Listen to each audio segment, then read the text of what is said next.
ಚೆನ್ನಾಗಿದ್ದೀನಿ, ಆಸ್ಪತ್ರೆಗೆ ನೋಡಿಸ್ಕೊಂಡ್ಬರ್ತೀನಿ ಅಂತ ಹೇಳಿದವರು ಯಾವಾಗ ಹೋಗ್ಬಿಟ್ಟಿದ್ದಾರೆ ಸ್ವಾಮಿ. ಅವರು ಹೇಳಿದ ವಿಷಯಗಳೇ ಇರಲಿಲ್ಲ. ಏನನ್ನ ಮಾಡ್ಬೇಕಂತ ಅವ್ರು ಕನಸು ಕಾಣ್ತಾ ಇದ್ರು, ಅದನ್ನು ನಮ್ಗೆ ಹೇಳ್ತಾ ಇದ್ರು. ನಾರಾಯಣ ರೆಡ್ಡಿ 80ನೇ ವಯಸ್ಸಿನಲ್ಲೂ ಕೂಡ ದಿನಗಟ್ಟಲೆ ಕೆಲಸ ಮಾಡ್ತಾ ಇದ್ರು, ಅವ್ರಿಗೆ ಆಯಾಸ ಆಗ್ತಿರಲಿಲ್ಲ. ಭಾರತದ ಹಲವು ರಾಜ್ಯಗಳಲ್ಲಿ ಅವ್ರಿಗೆ ಬೇಡಿಕೆ ಇತ್ತು. ಹುಟ್ಟಿನಿಂದ ಏನು ಸಾವಯವ ಕೃಷಿ ಮಾಡ್ಬೇಕಂತ ಉಟ್ಕೊಂಡು ಬಂದವರೇನಲ್ಲ, ಆದ್ರೆ ಯಾವುದೋ ಒಂದು ಕ್ಷಣದಲ್ಲೇ ರಿಯಲೈಸ್ ಆಯ್ತು ಇದು ಬದಲಾವಣೆ ಆಗಬೇಕು ಅಂತ. ಸಾವಯವ ಅದಕ್ಕಿಂತ ಮೊದಲು ಅವರು ಹೆಚ್ಚು ಫರ್ಟಿಲೈಸರ್ ಬಳಸಿ ಇಳುವರಿಯನ್ನ ಪಡೆದು ಜಿಲ್ಲಾ ಮಟ್ಟದ ರಾಜ್ಯ ಮಟ್ಟದ ಪ್ರಶಸ್ತಿ ಪಡೆದವರು ರಾಗಿ ಬೆಳವಣಿಗೆ. ಆ ಮನುಷ್ಯ ಅದೆಲ್ಲ ಬಿಟ್ಬಿಟ್ಟು ಈ ಕಡೆಗೆ ತಿರುಗಬೇಕಾದ್ರೆ ಅದನ್ನ ಬೇರೆಯವರಿಗೆ ಹೋಗಿ ಕೆಲಸ ಮಾಡೋರು, ಆ ಝೀಲ್ ಇತ್ತು ಅವ್ರಿಗೆ. ನಾರಾಯಣ ರೆಡ್ಡಿ ಅವರು ಅವತ್ತೇ ಒಂದು ಮಾತು ಹೇಳ್ತಿದ್ರು, ಯಾವತ್ತೂ ಕೂಡ ನಮ್ಗೆಲ್ರಿಗೂ ಕೂಡ ಬದುಕಿನ ಶಿಕ್ಷಣ ಬೇಕು, ಬರೀ ಶಿಕ್ಷಣ ಬೇಡ. ಇಲ್ಲಿ ನಾನು ಬಂದಾಗ ಮೊದಲು ಅವರು ಮಡ್ಗಾಸ್ಕರ್ ಪದ್ಧತಿಯಲ್ಲಿ ಬಸದ ತಳಿಯನ್ನ ಬಿತ್ತನೆ ಮಾಡಿದ್ರು, ಶ್ರೀ ಪದ್ಧತಿಗೆ. ಆ ದಿನ ಇಲ್ಲಿ ಬಿತ್ತನೆ ಮಾಡಿದ್ವಿ. ಸಾಕಷ್ಟು ಭಾಷೆಯೊಳಗ ಸಾಕಷ್ಟು ಜನಕ್ಕೆ ಒಳ್ಳೆ ಜ್ಞಾನ ಕೊಟ್ಟರ. ಎಂದೋ ಒಂದಿನ ನಾನು ಇಲ್ಲಿ ಒಂದು 4 ದಿನ ಇರ್ಬೇಕಂತ ಕನಸಿದ್ರಿ. ಬಟ್ ಅವ್ರು ಕಳ್ಕೊಂಡಿಂದ ಬಂದಿನಿ. ನನ್ನ ಕನಸೇನಂತಂದ್ರೆ ಅವ್ರ ಜೋಡಿ ನಾವು ಹೆಚ್ಚು ಮಾತಾಡಲಿಲ್ಲ, ಹೆಚ್ಚು ಟೈಮ್ ಕಳೀಲಿಲ್ಲ ಅಂತಂದ್ರು ಅವ್ರ ಆದರ್ಶಗಳನ್ನು ನಮ್ಮ ಜೀವನದೊಳಗೆ ಅಳವಡಿಸ್ಬೇಕನ್ನೋದು ನನ್ನ ಆಸೆ.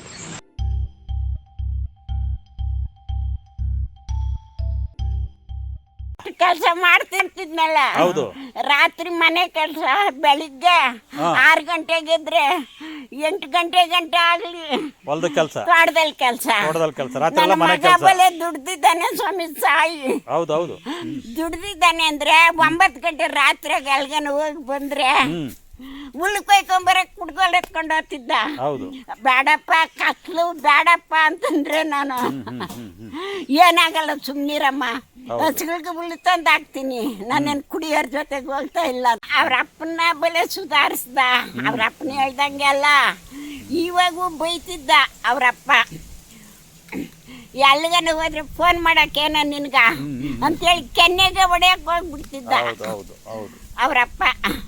ಅಷ್ಟು ಸಿಸ್ಟಮ್ ಆಗಿ ಸಾಕಿ ನಾನು ಚೆನ್ನಾಗಿದ್ದೀನಿ, ಆಸ್ಪತ್ರೆಗೆ ನೋಡಿಸ್ಕೊಂಡ್ಬರ್ತೀನಿ ಅಂತ ಹೇಳಿದವರು ಯಾವಾಗ ಹೋಗ್ಬಿಟ್ಟಿದ್ದಾರೆ ಸ್ವಾಮಿ. ಫಸ್ಟ್ ನೋಡಿದ್ದು ಒಂದು ರಾತ್ರಿ. ನಾರಾಯಣ ರೆಡ್ಡಿ ಗೊತ್ತಿಲ್ಲ ಯಾರಂತ, ಇಕ್ರಾದಲ್ಲಿ ಒಬ್ಬ ಬಸವರಾಜ್ ಅಂತ ಒಬ್ಬಿದ್ದ, ನನ್ನ ಸ್ವಲ್ಪ ಪರಿಚಯ. ಅವರು ನಾವೆಲ್ಲ ಬಸ್ ಸ್ಟ್ಯಾಂಡಲ್ಲಿ ಮೆಜೆಸ್ಟಿಕಲ್ಲಿ ಕಾಯ್ತಾ ಇದ್ವಿ. ಒಬ್ರು ಯಾರೋ ಟೌಲ್ ಹಾಕ್ಕೊಂಡು ಒಂದು ಪಂಚೆ ಕಟ್ಕೊಂಡು ಒಂದು ಬ್ಯಾಗ್ ನೇತು ಹಾಕ್ಕೊಂಡು ಒಬ್ಬ ಫಾರಿನ್ ಹುಡುಗಿ ಜೊತೆ ಮಾತಾಡ್ತಾ ಇದ್ರು. ನಂಗೆ ಸ್ವಲ್ಪ ಅಸೂಯೆ ಆಗ್ತಿದ್ವಿ, ಏನು ಅದು ಫಾರಿನ್ ಹುಡುಗಿ ಜೊತೆ ಇನ್ನು 35 ವರ್ಷ ಹಿಂದೆ, ಇನ್ನೂ ಒಂದು 30 ವರ್ಷದ ಹುಡುಗ ಅವಾಗ. ಸ್ವಲ್ಪ ಅಂದ್ಕೊಂಡ್ವಿ. ಆಮೇಲೆ ಗೊತ್ತಾಯ್ತು, ಬೆಳಿಗ್ಗೆ ಹೋದ್ರೆ ಅವರೇ ಉದ್ಘಾಟಕರು ಶಿಬಿರಕ್ಕೆ, ತೇಜಸ್ವಿ ಅವ್ರ ಜೊತೆಗೆ. ನನಗೆ ಆಶ್ಚರ್ಯ ಆಗಿದ್ದೆ ಅಂದರೆ, ಒಬ್ಬ ನೋಡ್ಲಿಕ್ಕೆ ಏನು ಅಂತ ಆಕರ್ಷಕವಾದಂಥ ಇಲ್ಲ. ಮಹಾತ್ಮ ಗಾಂಧಿ ಕೂಡ ಹಂಗೆ ಅಲ್ವಾ ಇದ್ದಿದ್ದು, ಬಹಳ ಅನಾಕರ್ಷಕವಾದಂಥ. ಬಟ್ ಅವರ ಪರ್ಸ್ನಾಲಿಟೀಸ್ ಆಗಿರುತ್ತೆ, ಭಾಳ ಚಾರ್ಮಿಂಗ್ ಆಗಿರುತ್ತೆ. ಅವರು ಅದಾದಮೇಲೆ ನಾವೊಂದು ಶಿಬಿರ ಮಾಡ್ತಿದ್ವಿ, NSS. ಅದಕ್ಕೆ ನಮ್ಮ ಕಾಲೇಜ್ ಹುಡುಗರಿಗೆ ಒಂದೊಂದು 3 ದಿವಸ ಹಳ್ಳಿಯಲ್ಲಿ ಒಂದು 150 ಜನ ಕರ್ಕೊಂಡೋಗಿ ನಾವೆಲ್ಲ ಸ್ವಲ್ಪ ಊಟ ಗೀಟ ಕೊಟ್ಕೊಂಡವ್ರಿಗೆ ಬೇಸಾಯ ಪದ್ಧತಿ ಅಂತಲೇ ಒಂದು ಥೀಮ್ ಇಟ್ಕೊಂಡು ಮಾಡಿದ್ವಿ. ಆಗ ನಾರಾಯಣ ರೆಡ್ಡಿ ಅವ್ರನ್ನ ನಾವು ಫಸ್ಟ್ ಇನ್ವೈಟ್ ಮಾಡಿದ್ದು. ದಟ್ ಇಸ್ ವಂಡರ್ಫುಲ್ ಎಕ್ಸ್ಪೀರಿಯನ್ಸ್ ಅದು. ಯಾಕಂದರೆ ಅದಾದಮೇಲೆ ಊಟ ಆದಮೇಲೆ ನಾರಾಯಣ ರೆಡ್ಡಿ ಅವ್ರಿಗೆ ಶುರು ಮಾಡಿದ್ರು.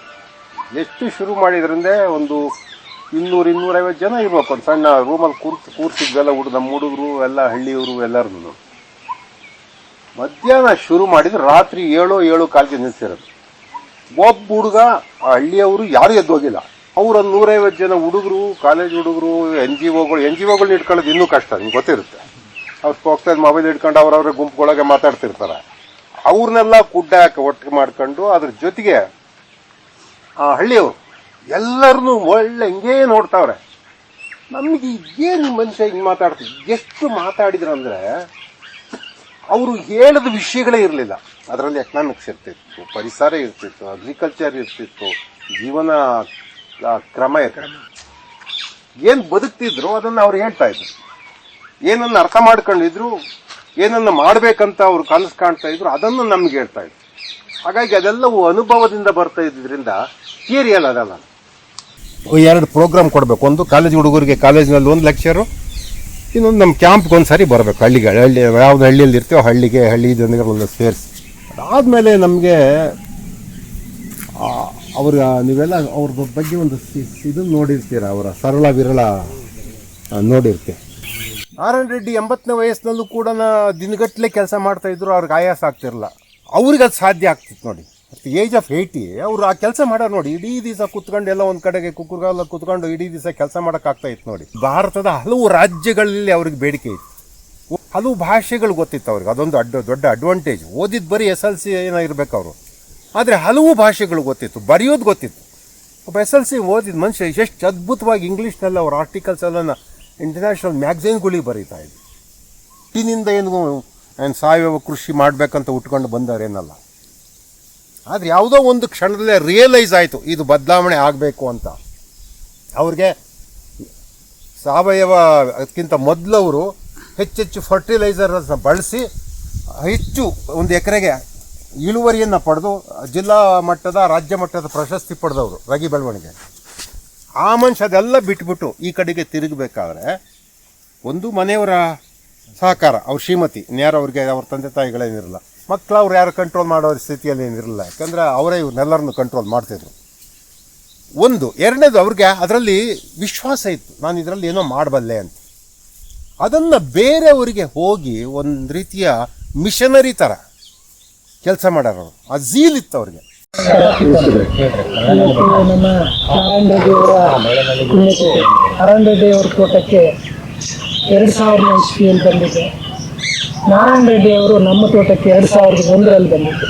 2001ರಲ್ಲಿ ಬಂದು ಆ ದಿನ ನಾನು ನಮ್ಮ ನಾರಾಯಣ ರೆಡ್ಡಿ ಅವರಿಗೆ, ಇಲ್ಲಿ ನಾನು ಬಂದಾಗ ಮೊದಲು ಅವರು ಮೆಡಾಸ್ಕರ್ ಪದ್ಧತಿಯಲ್ಲಿ ಬಸದ ತಳಿಯನ್ನು ಬಿತ್ತನೆ ಮಾಡಿದ್ರು, ಶ್ರೀ ಪದ್ಧತಿಗೆ. ಆ ದಿನ ಇಲ್ಲಿ ಬಿತ್ತನೆ ಮಾಡಿದ್ರು. ನಾನು ಅದೇ ಇದನ್ನು ನೋಡ್ಕೊಂಡಾಗಿ 2001ರಲ್ಲಿ ರಾಗಿಯನ್ನು ಬಿತ್ತನೆ ಮಾಡಿದೆ. ಒಂದು ರಾಗಿ ಕಾಳಲ್ಲಿ 125 ತೆಂಡೆ ಬಂದಿತ್ತು. ಆ ಒಂದು ಕಾರ್ಯಕ್ರಮಕ್ಕೆ ನಮ್ಮ ನಾರಾಯಣ ರೆಡ್ಡಿ ಅವರು ನಮ್ಮ ಮನೆಗೆ ಬಂದು, ನಮ್ಮ ತೋಟಕ್ಕೆ ಬಂದು ಆ ಕಾರ್ಯಕ್ರಮ ನಡೆಸ್ಕೊಡ್ತಾರೆ. ನಾರಾಯಣ ರೆಡ್ಡಿ ಅವರು ಅವತ್ತೇ ಒಂದು ಮಾತು ಹೇಳ್ತಿದ್ರು, ಯಾವತ್ತೂ ಕೂಡ ನಮಗೆಲ್ರಿಗೂ ಕೂಡ ಬದುಕಿನ ಶಿಕ್ಷಣ ಬೇಕು, ಬರೀ ಶಿಕ್ಷಣ ಬೇಡ. ಆದರೆ ಆ ಬದುಕಿನ ಶಿಕ್ಷಣವನ್ನು ಎಲ್ಲಿ ನಾವು ಕಲಿಬೋದು ಅಂದರೆ ಈ ಕೃಷಿ ರಂಗದಲ್ಲಿ ಕಲಿಬೋದು. ನನ್ನ ಹೆಸರು ಮಲ್ಲೇಶಪ್ಪ ಗೋಳಪ್ಪ ಬಿಶೆಟ್ಟಿ ಅಂತೇಳಿ, ನಮ್ಮದು ಧಾರವಾಡ ಡಿಸ್ಟಿಕ್ ಕುಂದಗೋಳ ತಾಲೂಕು ಹಿರೇಗಿಂದ. ನಾರಾಯಣ ರೆಡ್ಡಿ ಅವರ ಈ ನಂದೊಂದು ಏನು ಕನಸಿತ್ತು ಅಂತಂದ್ರೆ ಅವಾಗ ನಮಗೆ ಬರೋಕ್ಕಾಗಿದ್ದಿಲ್ಲ ನೋಡ್ಬೇಕಂತೇಳಿ. ಬಟ್ ಇವತ್ತೊಂದು ಏನು ಶುಭ ಸಂದರ್ಭ ಅಂತಂದ್ರೆ ಅವರ ತಪೋಭೂಮಿ ಒಳಗೆ ನನಗೆ 2 ಮಾತು ಅನುಭವ ಮಾಡಿಕೊಟ್ಟಂತ ಡಾಕ್ಟರ್ ನಾಗಭೂಷಣ್ ಸಾಹೇಬರು ಇದನ್ನ ಅನುಕೂಲ ಮಾಡಿಕೊಡೋ ತಮ್ಮೆಲ್ಲರಿಗ ಅವ್ರಿಗೆ ತುಂಬ ಧನ್ಯವಾದ. ನಾರಾಯಣ ರೆಡ್ಡಿ ಅವ್ರು ಭಾಳ ಹೇಳ್ತಿದ್ರಿ, ಈ ಹುಲ್ಲು ಬೆಳೆಗೆ ಒಂದ್ಸರಿ ಬಿತ್ತಕ್ಕ ಮಳೆ ಆಗಿದ್ರೆ ಸಾಕು, ಒಂದ್ಸರಿ ಕಾಯಿ ಕಟ್ಟದ ಆಗ್ಲಿ ಬಿಡ್ಲಿ ಅಂತೇಳಿ. ಇದೇ ವರ್ಷ ನಮ್ಗೆ ಬರೀ ಒಂದು ಜಸ್ಟ್ ಬಿತ್ತಕ್ಕ ಆಗಿದ್ದು ಮಳೆ ಇದೆ. ಬಿತ್ತಕ್ಕ ಆದಾಗ ಹಸಿ ಆಗ ಅವ್ರು ಬಿತ್ತಿದ್ರಿ. ಇಷ್ಟು ಒಂದು 3 ಎಕರೆ 2 ಎಕರೆ ಹೊಲ ಐತ್ರಿ. ಒಂದ್ ಸತ್ಯ ಅಂತವ್ರು ಕಳ್ಕೊಂಡು ಅವ್ರ ಕಾಲಿನ ಧೂಳು ಕಿಮ್ಮತ್ ನಾವಿಲ್ಲ. ಸಾಕಷ್ಟು ಭಾಷೆ ಒಳಗೆ ಸಾಕಷ್ಟು ಜನಕ್ಕೆ ಒಳ್ಳೆ ಜ್ಞಾನ ಕೊಟ್ಟರ. ಬಟ್ ಅದು ಉಳಿಬೇಕ್ರಿ, ಇದು ನಮ್ಮ ಕನಸು ಅಷ್ಟೇ ರೀ. ನಮ್ಮ ಕನಸು ಯಾಕಂತಂದ್ರೆ ನಾವಷ್ಟ ನಿಮಿತ್ತ ಮಾತ್ರ. ಅಂಥವ್ರು ಇದ್ದಾಗ ನಾವು ಬೆಳಕಾಗಬೇಕು, ಅವ್ರ ಹೆಸರು ಉಳಿಬೇಕನ್ನೋ ನಮ್ಮ ಒಂದು ವಿಚಾರ. ನಾವು ಇವತ್ತೊಂದು ಏನು ಭಾಗ್ಯ ಸಿಕ್ತಂತಂದ್ರೆ, ಎಂದೋ ಒಂದು ದಿನ ನಾನು ಇಲ್ಲಿ 4 ದಿನ ಇರ್ಬೇಕಂತ ಕನಸಿಕ್ರಿ. ಬಟ್ ಅವ್ರು ಕಳ್ಕೊಂಡಿಂದ ಬಂದ್ರು. ನಾಗಭೂಷಣ್ ಸಾಹೇಬ್ರ ಕಡೆಯಿಂದ ನಮಗೊಂದು ಅವಕಾಶ ಸಿಕ್ಕತಿ, ಬಂದೀನಿ. ಬಟ್ ನನ್ನ ಕನಸು ಏನಂತಂದ್ರೆ ಅಂಥವ್ರದ್ದು ಇನ್ನ ಸಾಕಷ್ಟು ಮೂರ್ತಿಯಾಗಿ ದೇವತಾ ಪುರುಷರಾಗಿ ಇರ್ಬೇಕಂತ ನನ್ನ ಕನಸು. ಅವ್ರ ಪಾದದ ಧೂಳು ಸತಿಗೆ ನಾವು ಎಲ್ಲ ಸಾಕಷ್ಟು ಸಲಹೆಗಳು ಕೊಟ್ಟಾರ, ಸಾಕಷ್ಟು ಭಾಷೆ ಒಳಗೆ ಮಾತಾಡ್ತಾರ, ಸಾಕಷ್ಟು ಪ್ರಯೋಗಗಳು ಮಾಡ್ಯಾರ. ಮತ್ತು ಅವ್ರ ನೀಟ್ನೆಸ್ ಜೀವನ ನಮಗೂ ಮಾಡಕ್ ಬರ್ತೈತೆ ನಿಮ್ಗೆ ಗೊತ್ತಿಲ್ಲ. ನನ್ನ ಕನಸು ಏನಂತಂದ್ರೆ ಅವ್ರ ಜೋಡಿ ನಾವು ಹೆಚ್ಚು ಮಾತಾಡಲಿಲ್ಲ, ಹೆಚ್ಚು ಟೈಮ್ ಕಳೀಲಿಲ್ಲ ಅಂತಂದ್ರು ಅವ್ರ ಆದರ್ಶಗಳನ್ನು ನಮ್ಮ ಜೀವನದೊಳಗೆ ಅಳವಡಿಸ್ಬೇಕನ್ನೋದು ನನ್ನ ಆಸೆ. ಅಂದುಗೆ ಕಿರುಗೆಜ್ಜೆ ನಲಿದಾಡಿಸಿ ಬಾರೋ ಅರವಿಂದ ನಯನ ಗೋವಿಂದ ನಿಬಾರೋ, ಅರವಿಂದ ನಯನ ಗೋವಿಂದ ನಿಬಾರೋ. ಓಡಿ ಬಾರಯ್ಯ ವೈಕುಂಠಪತಿ ನಿನ್ನ ನೋಡುವೆ ಮನದಣಿಯೇ, ನೋಡುವೆ ಮನದಣಿಯೇ.